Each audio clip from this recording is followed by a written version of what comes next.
The memory of the ambush was a fresh wound, replaying behind her eyes with every step. It had been a textbook mission until it wasn't. The intel was solid, or so they had been told. A high-value target was meeting with local commanders in a remote village tucked into a side valley. Valkyrie team was to observe and confirm.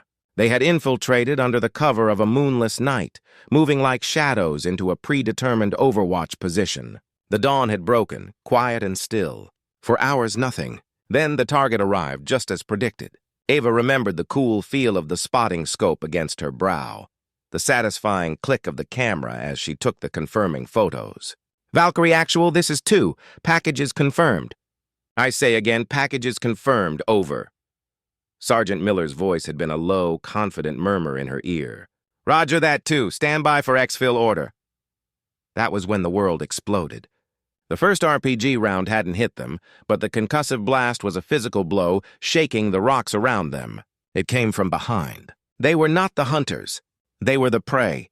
The trap was sprung with chilling efficiency. Gunfire erupted from 4 positions on the high ground, perfectly triangulating their position.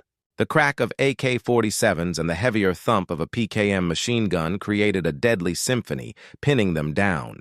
Contact rear! Contact left! Voices shouted over the net, the training overriding the initial panic.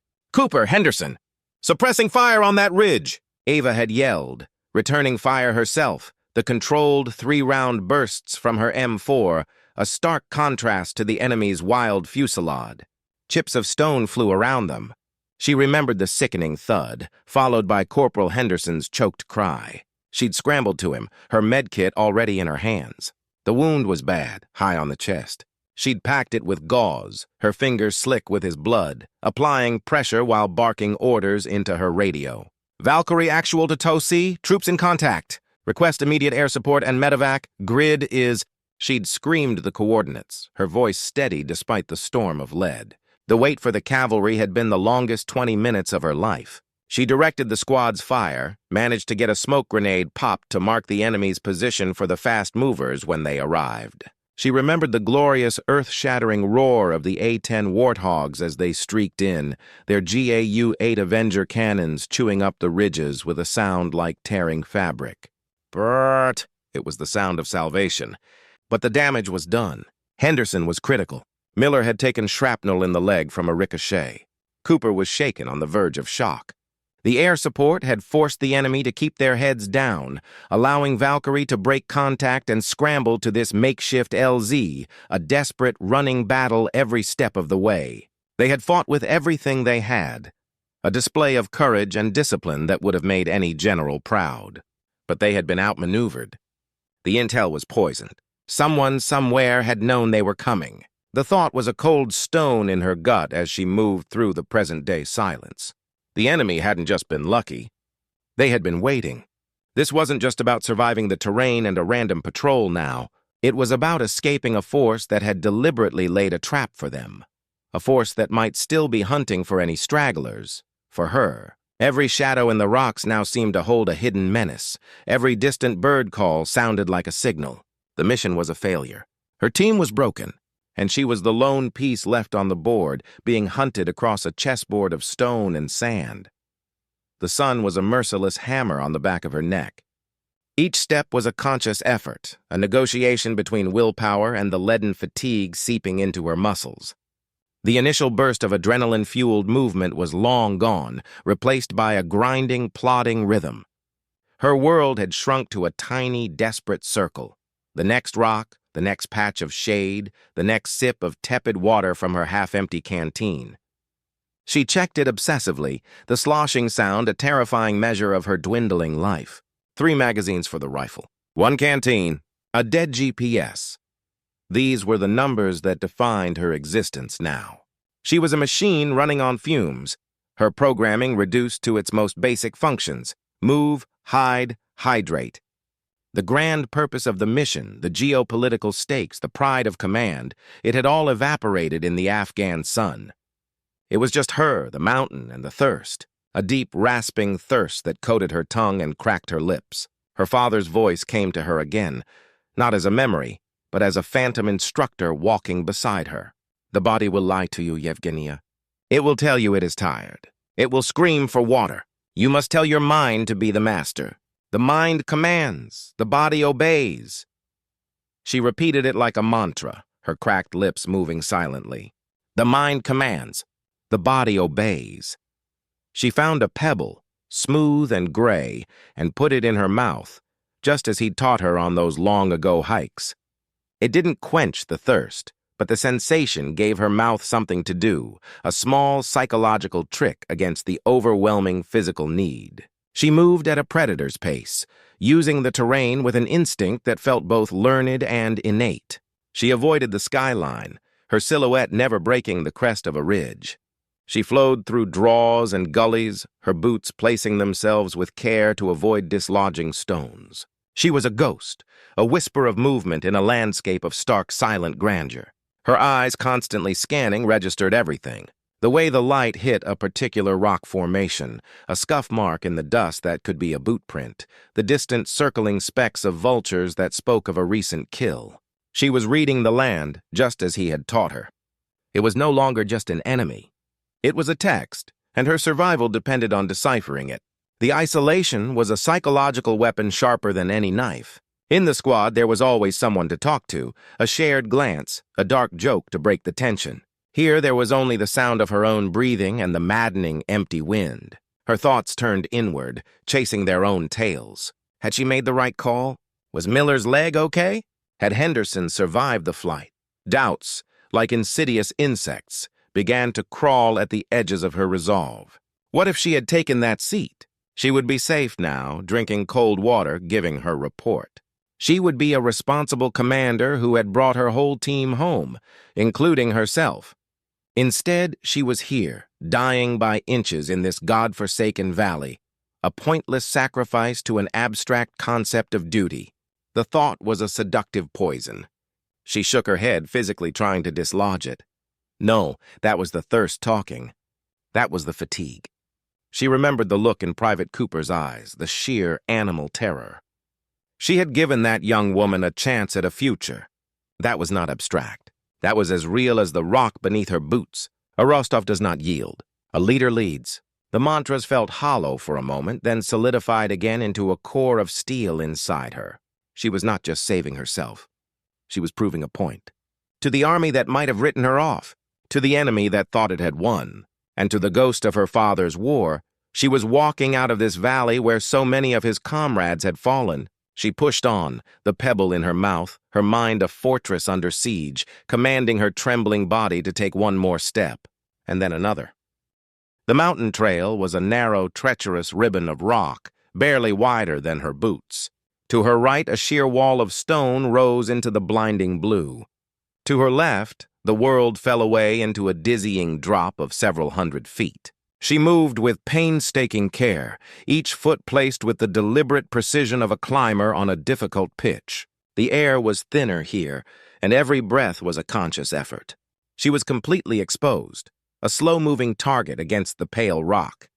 It was a risk, but the trail promised a faster route through the ridge, shaving precious hours off her journey. She was halfway across the most exposed section when a sound froze her in her tracks.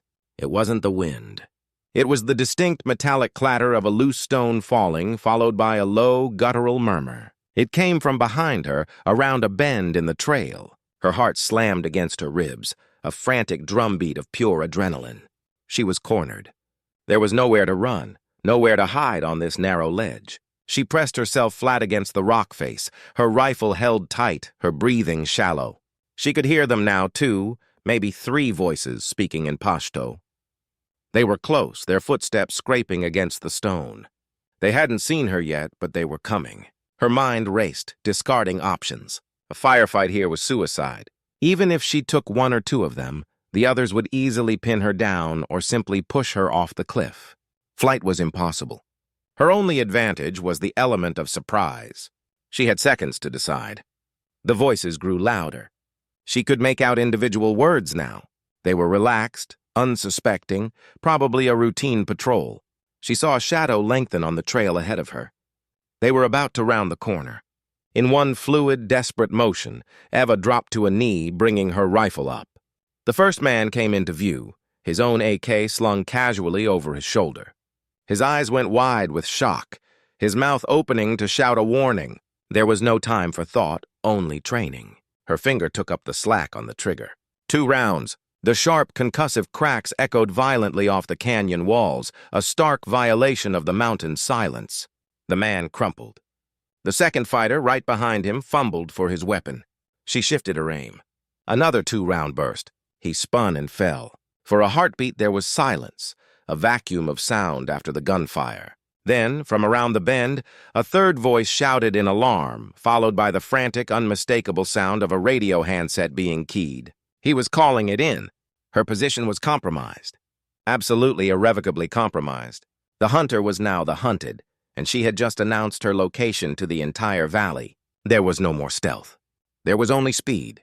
She scrambled past the 2 bodies, not allowing herself to look, her boots slipping on the loose gravel. She broke into a run, a reckless, dangerous sprint along the precarious ledge. The trail began to descend sharply, switchbacking down the mountainside. She took the turns at a near fall, skidding, grabbing at rocks to keep her balance.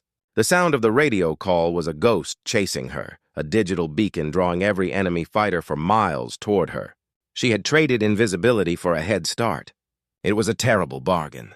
She reached the bottom of the slope, her lungs burning, and plunged into a dry riverbed, its banks offering some cover. She didn't stop. She ran, the weight of her gear feeling like a ton of bricks, the image of the wide-eyed fighter seared into her mind. She had done what was necessary. It was him or her. But the cold, clinical logic of survival did nothing to quiet the tremor in her hands or the coppery taste of fear in her mouth. The mountains were no longer just a passive enemy. They were now alive, and they were coming for her.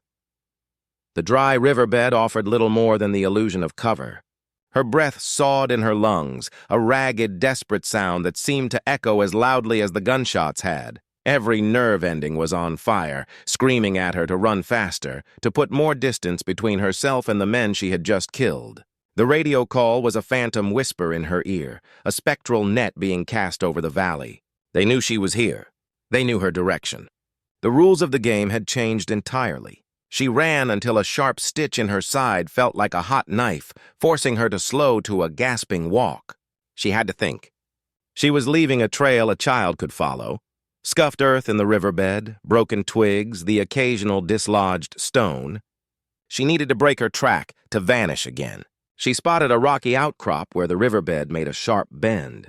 Scrambling up the bank, she moved with renewed purpose, now placing her feet with extreme care on the hard, unyielding stone. She hopped from one large boulder to another, trying to leave no impression, no sign of her passage. After 100 meters of this painstaking progress, she descended back into a different, smaller gully, hoping it would be enough to confuse her pursuers, if only for a little while. The sun was beginning its descent, casting long, distorted shadows that twisted the landscape into strange, menacing shapes. The temperature dropped with it, a sudden chill that seeped through her sweat-soaked uniform. The cold was a new enemy, one that sapped her remaining strength and made her muscles ache. She found a potential refuge as the last light bled from the sky. A narrow fissure in the rock face, hidden behind a thick, thorny bush. It was a tight squeeze, barely wider than her shoulders. She wriggled in backwards, feet first, pulling her rifle in after her. The space was a tomb, cold, dark, and claustrophobic. She was curled into a fetal position, her knees pressed against her chest. But it was concealment. It was safety for now. The absolute darkness was oppressive. She could hear nothing but her own heartbeat thumping in her ears. Then other sounds began to filter in. The scuff of a boot on gravel, a low muttered command in Pashto. They were close. Very close. She held her breath, her hand tightening around the pistol grip of her M4. She could see nothing, but she could hear them moving just beyond the thorn bush. A beam of light swept across the entrance to her hiding place, a flashlight playing over the rocks. The thorns caught the light, casting long, dancing shadows into her crevice. She pressed herself deeper into the stone, making herself small, willing herself to become part of the mountain. The voices were right there.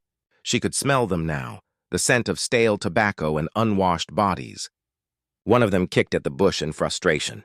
A thorn snagged his trousers, and he cursed, his voice loud and clear just feet from her face.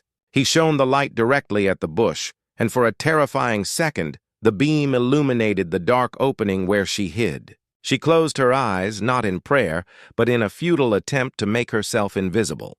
This was it. This was how it ended. Not in a blaze of glory, but curled up in a hole in the ground, alone and unseen. Her father's face appeared in the darkness behind her eyelids, not as the stern colonel, but as the old, frail man in his wheelchair. She thought of the promise she had made to herself to see him again, to prove that his legacy was not one of defeat. A single hot tear escaped, tracing a clean line through the grime on her cheek. It was not a tear of self-pity, but of a profound, grieving love for a life that was slipping away. The man with the flashlight grunted something to his companion. The beam of light swung away. The footsteps receded, moving further down the gully. The sounds faded, swallowed by the vast, hungry silence of the night. She didn't move for a long, long time. She stayed curled in the cold darkness, listening to the retreating hunt, the tremor in her hands slowly subsiding. She had been a ghost. Now she was a shadow, and she was still alive. Dawn was a pale gray smear in the sky when she finally dared to move. Every muscle was stiff and protested with a chorus of aches as she uncurled herself from the stone womb. The cold had seeped deep into her bones, and a full-body shiver racked her frame as she crawled out from behind the thorn bush. The world was utterly still, holding its breath. She sipped the last of her water, a few precious drops that did nothing to slake her thirst. The emptiness of the canteen was a final grim pronouncement. She was out of time. She had to find a water source, or the mountains would kill her as surely as any bullet. Moving was agony, a stiff-limbed, clumsy shuffle. She kept to the high ground, seeking any vantage point. The silence felt different now. It was no longer just empty. It was watchful. She could feel it. The memory of the search party so close to her hiding place was a fresh brand on her mind. They were still out there. They knew she was in this valley. She found a perch between two large boulders overlooking a wider valley below. She pulled out her small signal mirror, its surface smudged but still functional. It was a risk. A flash could be seen for miles, but it was a risk she had to take. It was her last thin thread to the world she came from. She angled it toward the sky, sending a series of deliberate flashes into the vast blue. 3 short, 3 long, 3 short. SOS. Over and over, a desperate, silent plea to any friendly eye that might be in the heavens. She did this for what felt like an hour, her arm growing tired, her hope fraying with each passing minute. Nothing. Only the immense, indifferent sky. A profound despair began to well up inside her, a black tide threatening to drown the last of her resolve. This was it. This was where she would die. She had fought, she had run, she had hidden, but it wasn't enough. The mountain was too big. The enemy was too many. Her body was too broken. She lowered the mirror, her head bowing in defeat. It was then that she heard it. A faint, familiar thrumming, so low it was more a vibration in the air than a sound. She froze, not daring to believe it. She lifted her head, her eyes scanning the horizon frantically. The thrumming grew louder, resolving into a distinct, rhythmic beat. Thump, thump, thump, thump. It was the most beautiful, terrifying sound she had ever heard. Then she saw them. 2 dark specks low on the horizon, moving fast. AH-64 Apache attack helicopters. They flew with a purpose, their sleek, deadly forms cutting through the air like avenging angels. They were not looking for her. They were hunting. They swept into the valley below her position, their rotor wash kicking up enormous plumes of dust. She saw a flash from their 30mm chain guns, a brief, bright tongue of fire. A moment later, the sound reached her. A harsh, mechanical "Brrrt" that rolled across the mountains like thunder. Then a hellfire missile streaked away from one of the pylons, a sliver of smoke and death. A distant explosion blossomed into an orange flower against the brown landscape, the sound a dull, concussive whoomp that reached her seconds later. They were engaging the enemy. They were engaging the force that was hunting her. They had not seen her signal. They had come because Sergeant Miller had made it back. They had come because they knew. They hadn't forgotten Captain Eva Rostova. A sound escaped her, a half-sob, half-laugh of pure, unadulterated relief. The tears came then, streaming down her face, washing clean tracks through the dirt. She wasn't saved yet. She was still alone, thirsty, and hunted. But she was no longer forgotten. The cavalry had arrived. As the Apaches continued their lethal dance in the valley below, she pushed herself to her feet. A new strength, born of that distant, powerful thrumming, flowed into her limbs. It was time to move. It was time to meet her ride home. The sound of the Apaches was a symphony of salvation, a promise written in rotor wash and cannon fire. Eva moved with a purpose she hadn't felt in days. The exhaustion was still there, a deep-seated ache in every joint, but it was now overshadowed by a fierce, blazing hope. She kept to the high ground, using the covering noise of the distant battle to mask her movement. She had to get to a location where a rescue bird could land, an open area clear of enemy threats. She pushed through the pain, her eyes scanning for a suitable LZ. She found it an hour later, a small, relatively flat plateau dotted with rocks but clear enough for a skilled pilot. The Apaches had moved on, their mission presumably complete, and the valley had fallen into an unnerving quiet once more. But this silence was different. It was the silence after a storm. She took a knee behind a large boulder, her rifle ready, and waited. She didn't have a radio. All she could do was be visible, be ready. The wait was agonizing, each second stretching into an eternity. Had they left? Had the Apaches simply cleared the area and moved on, assuming any survivor would have been extracted already? The old despair began to creep back in. Then a new sound joined the mountain wind. It was lower, steadier than the aggressive thump of the Apaches. It was the workmanlike beat of a Black Hawk. Her heart leaped into her throat. She stood up, stepping out from behind the boulder, making herself a clear target against the sky. It was a gamble of absolute faith. The Black Hawk came in fast and low, flaring at the last moment to settle onto the plateau in a hurricane of dust and noise. The side door slid open and 4 Rangers in full combat gear leaped out, establishing a security perimeter with practiced efficiency. One of them, a staff sergeant with a sharp gaze, ran toward her. He didn't offer a hand. He assessed her in a single professional glance. The torn uniform, the empty canteen, the determined set of her jaw. "Captain Rostova?" He yelled over the roar.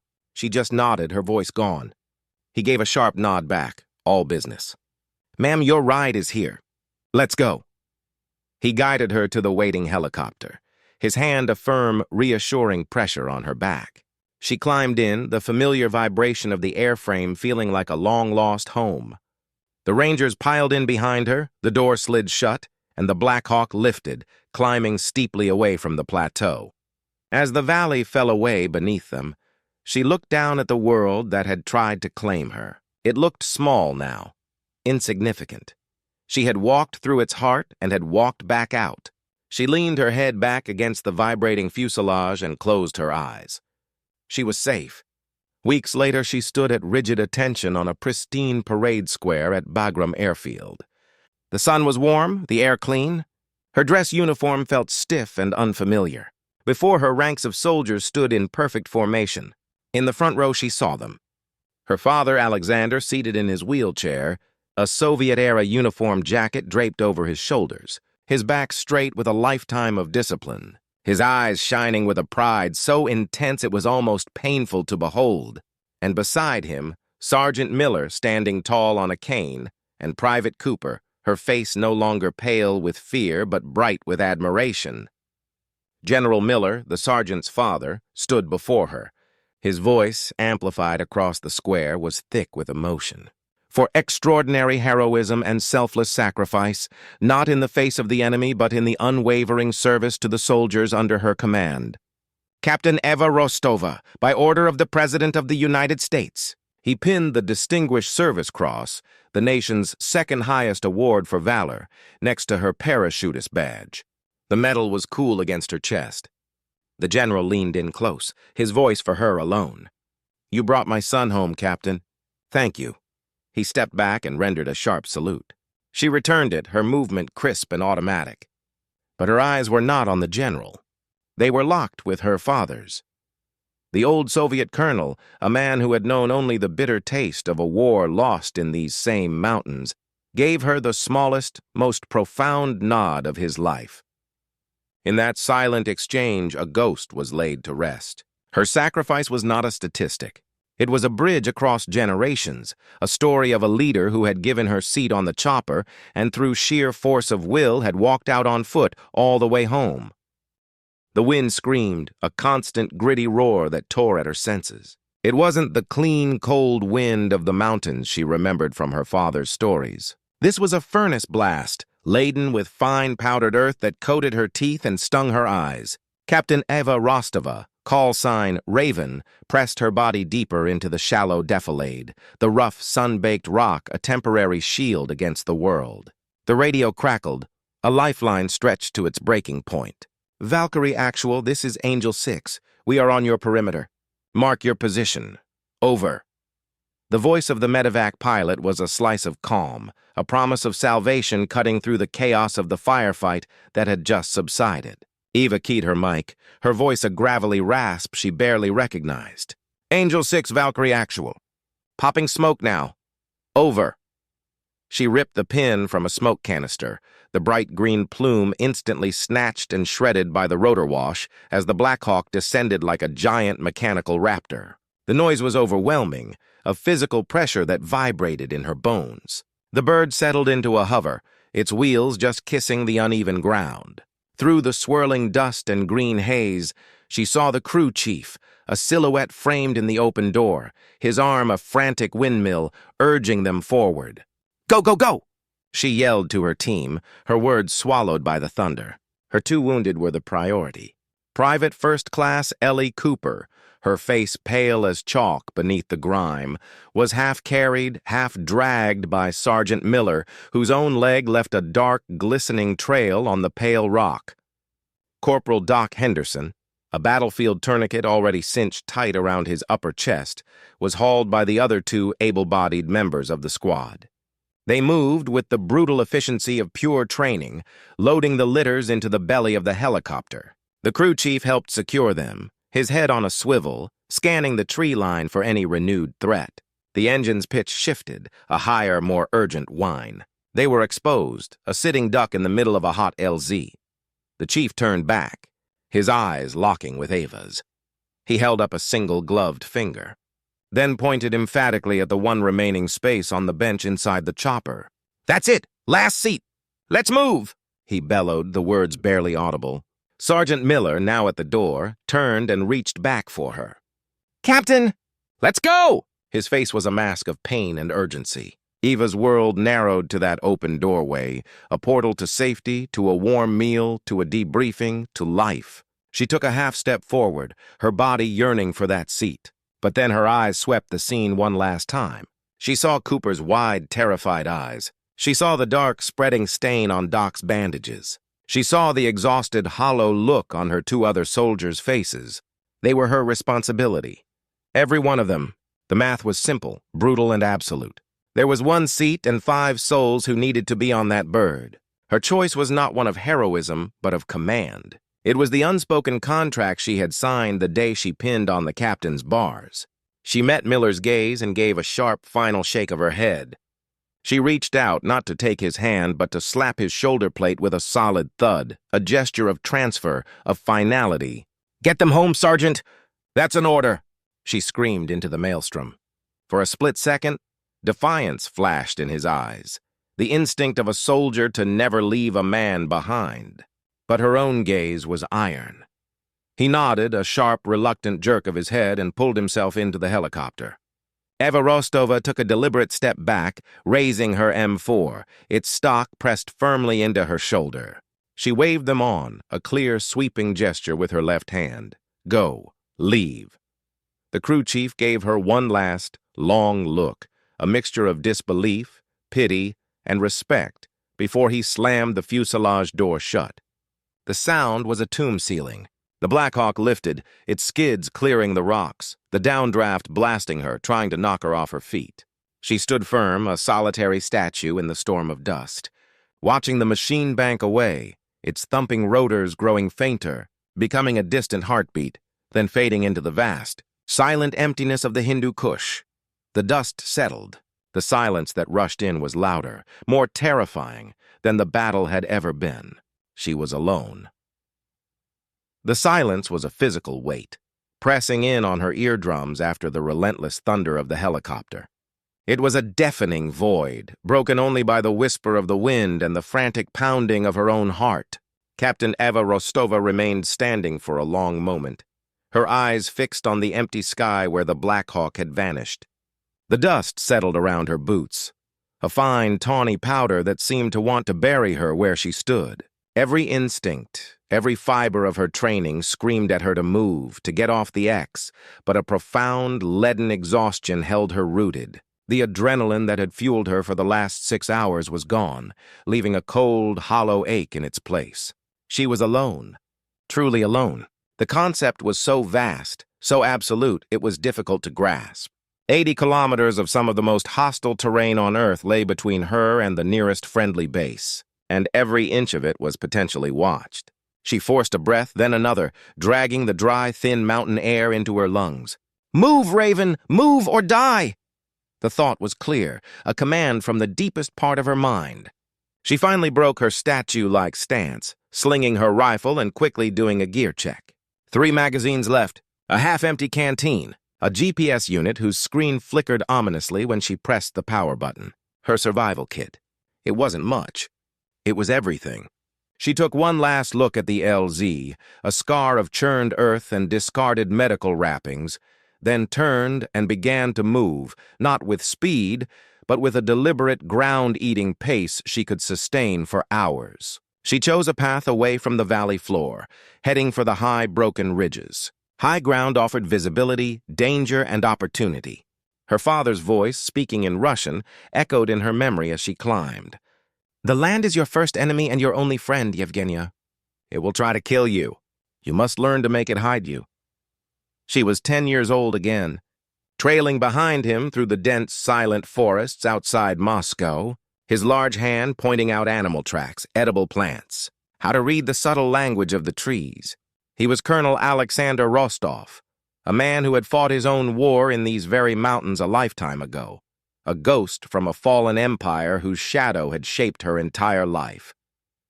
She hadn't joined the American military to spite him, though he had seen it as a betrayal at first. She had joined to understand, to conquer the demons that haunted his sleepless nights, to walk the ground that had broken his spirit, and see if she was strong enough to walk back out. It was a daughter's desperate, foolish quest for reconciliation. Now that same ground was testing her. The sun climbed, a merciless white orb in a bleached sky. The initial cool of the morning burned away, replaced by a searing heat that reflected off the pale rock. She rationed her water, taking a single measured sip every hour, swishing it around her mouth before letting it trickle down her parched throat. Her mind, freed from the immediate demands of command, began to drift. She thought of the last video call with her father just a week ago. His face, once so stern and imposing, was now gaunt, the skin papery and lined. The proud Soviet officer was gone, replaced by a frail old man confined to a wheelchair, his body broken by time and old wounds from a war nobody remembered. "Are you safe, Malishka?" he had asked, using the old childhood endearment. "My little one." She had given him her best command voice, the one she used to instill confidence in her troops. "Perfectly safe, Papa. Desk duty this week." The lie had tasted bitter. She saw the doubt in his eyes, the same sharp, perceptive gaze that had once scanned Afghan ridges for mujahideen. He knew, but he had simply nodded, a silent agreement to her fiction. Now, as she picked her way along a narrow goat trail, a treacherous path etched into the side of a cliff, she wondered if he would ever know the truth. Would he learn that his daughter had been left behind, just as so many of his own men had been left behind? The thought ignited a spark of fierce defiance in her chest. No, a Rostov does not yield. She would not become another one of his ghosts. She would walk out of these mountains. For him, for her team, for herself.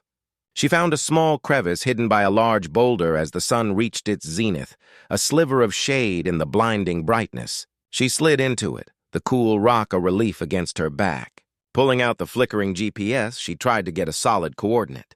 The screen wavered, the battery icon flashing red. She committed the rough grid to memory just before the screen died completely, plunging her into a navigational darkness more profound than the night. She was truly a ghost now, cut off, a single point of consciousness moving through an immense and unforgiving landscape. Closing her eyes, she listened to the mountain. The wind, the scuttle of a lizard, the distant cry of a bird. She was no longer Captain Rostova. She was Raven, and she was going home.